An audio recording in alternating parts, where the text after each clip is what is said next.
So, when you buy a share of a company, you always hear that you're literally buying a tiny piece of it. But what does that really mean? Like for you? Okay, let's dive into this and figure it out. All right, here's what we're going to cover. First, what a share actually is. Then we'll get into how they're even created in the first place. After that, we'll look at the perks, the fun stuff of being an owner. We'll even use a simple pizza shop example to make it all super clear. And finally, we'll wrap up by looking at how you fit into the whole story. Okay, first things first. Before we get into all the talk about markets and prices and charts, we've got to get back to the most basic, fundamental idea. What does it mean to own a piece of a business? It sounds like a really simple question, right? But the answer? It's literally the foundation for the entire stock market. So when you click buy on a share of, say, your favorite tech company, what did you actually just get? It's actually really simple. You're buying ownership, a small, fractional piece of the entire business.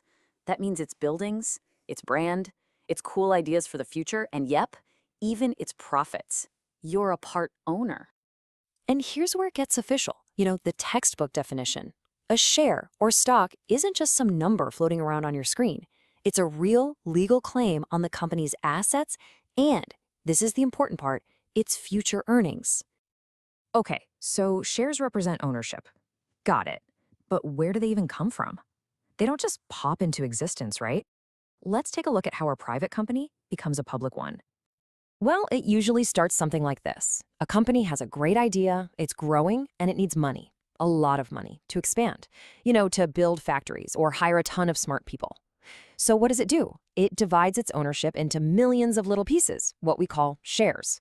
Then it sells those shares to the public for the first time. That big event, that's the famous initial public offering, or IPO. And the stock market?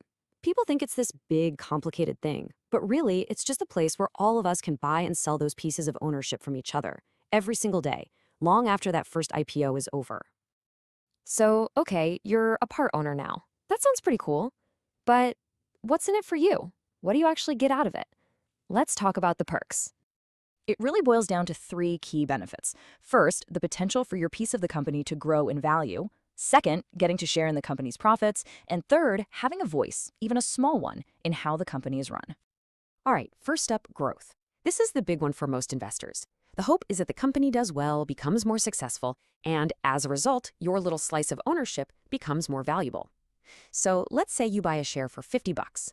The company crushes it, and later, that same share is worth $70. If you decide to sell that extra $20, that's your profit. That's a capital gain. But hey, you don't always have to sell your share to make money. Some companies have another way of sharing their success, and they're called dividends. You can think of a dividend as a little thank you bonus check for being an owner. Okay, let's walk through a quick example. Imagine a company has an amazing year and pulls in, say, $10 million in profit. Now, the people running the company might decide to reinvest most of that money back into the business. But they might also say, hey, let's give some of this back to our owners. So they declare a dividend of $1 for every share. So if you own 10 shares, you literally get a check for $10. It's your direct cut of the profits, just for being a part owner. Pretty cool, right? And last but not least, ownership can actually come with a little bit of influence. Your shares typically give you a vote on major company decisions. The big one is electing the board of directors. Those are the people who hire and fire the CEO. Now, obviously, your one vote might feel like a drop in the ocean, but when you put all the shareholders together, they have a real say in the company's future. Okay, I know. Capital gains, dividends, voting rights. It can all feel a little abstract. So let's bring this all down to earth with a super simple example that everyone can understand. A local pizza shop. So picture this. A local pizza shop owner makes the best pizza in town. She wants to buy a fancy new oven to double her business. But it costs $10,000. So she comes up with a plan. She divides her shop's ownership into 100 slices and sells each one to friends for $100 each. Boom, she's got her 10 grand. Her friends are now part owners.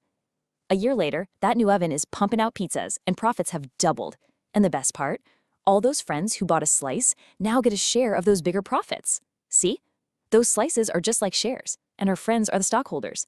It's the exact same idea, just on a much smaller scale. So after all that, what's the big takeaway? Let's bring this all home and put a bow on it. Let's do a quick recap. When you see the term share, just think you are a part owner. Capital gain?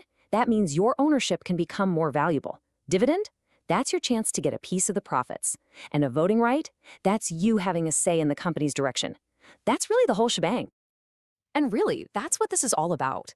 You don't have to be a billionaire founder to get in on the action and be part of the growth of some of the world's most amazing companies. Just remember this. You don't need to own an entire company to benefit from its success.